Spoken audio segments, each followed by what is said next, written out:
नबी की मार्फत लिखी गई यीशु मसीह की अंजील 17 बाब 11 ता 19 आयत। और ऐसा हुआ कि यरूशलेम को जाते हुए वो सामरिया और गलील के बीच से होकर जा रहा था, और एक गांव में दाखिल होते वक्त 10 कोढ़ी उसको मिले।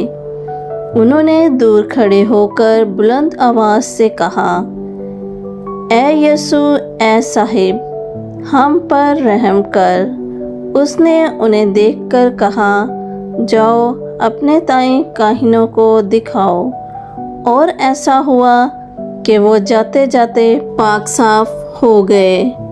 फिर उनमें से एक ये देखकर कि मैं शिफा पा गया, बुलंद आवाज़ से खुदा की तमजीद करता हुआ लौटा और मुंह के बल यीशु के पांव पर गिरकर उसका शुक्र करने लगा, और वो सामरी था।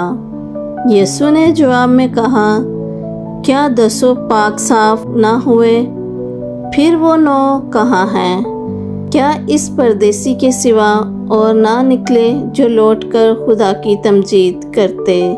फिर उससे कहा, उठकर चला जा, तेरे ईमान ने तुझे अच्छा किया है।